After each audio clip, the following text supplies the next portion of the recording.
আজকে আমি পেঁপে চাটনি করে দেখাবো। তো পেঁপে চাটনিটা কিভাবে করছি সেটা অবশ্যই প্রথম থেকে লাস্ট অবধি দেখবেন, তাহলে বুঝতে পারবেন যে আমি কিভাবে আজকে পেঁপের চাটনিটা বানিয়েছি। তো প্রথমে আমি একটা কাঁচা পেঁপে নিয়েছি। তো সেই কাঁচা পেঁপেটা অবশ্যই খোসা ছাড়িয়ে নিতে হবে। আর আমি এখানে আপনারা চাইলে পুরোটাও করতে পারেন। আর আমি আধখানা নিয়েছি, আর আধখানা তরকারি হিসেবে ব্যবহার করেছি।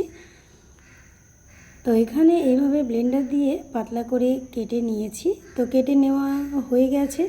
তো এবার আমি এইভাবে সবগুলো পাতলা করে কেটে নেব। তো নেওয়ার পর আপনারা চাইলে হাত দিয়েও মানে হেঁসো বা চাকু দিয়েও কেটে নিতে পারেন। তো আমার সব কাটা হয়ে গেছে। এগুলোকে কিন্তু ভালো করে ধুয়ে নিতে হবে, মানে এর আঠা থাকে সেই আঠাগুলো অবশ্যই বার করে নিতে হবে। আমি এর আগে কেটে নিয়ে মানে খোসা ছাড়িয়ে আবার জলের মধ্যে ফেলেছিলাম। তো তারপরেও আবারও আমি একবার ধুয়ে নিচ্ছি। তো ধুয়ে নেওয়ার পরে এটাকে তুলে নিতে হবে ছেঁকে। তো ছেঁকে তুলে নেওয়ার পরে ওই যে একটা পাত্রে রেখে আবার হালকা করে সিদ্ধ করে নিতে হবে। এটা খুব বেশি সিদ্ধ হলে হবে না, তাহলে কিন্তু ওই যে কাঁচ বা প্লাস্টিক যে চাটনি সেটা কিন্তু হবে না। তো আমি এখানে হালকাভাবে একটু ফুটিয়ে নিলাম আর দেখিয়ে দিচ্ছি কেমনটা করতে হবে।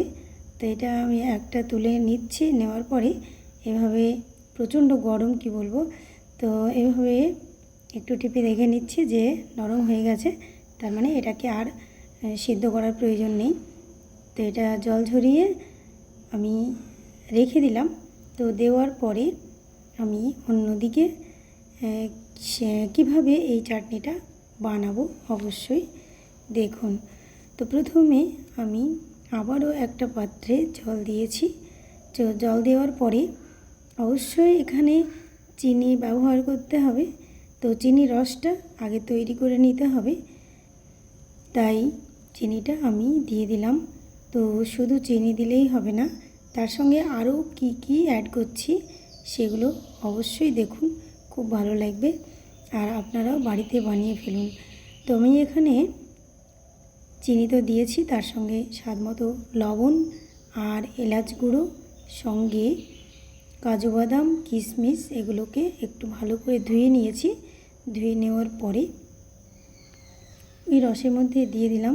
তো দেওয়ার পরে যখন রসটা তৈরি হয়ে গেছে তখন আমি পেঁপেটাকেও ঢেলে দিলাম।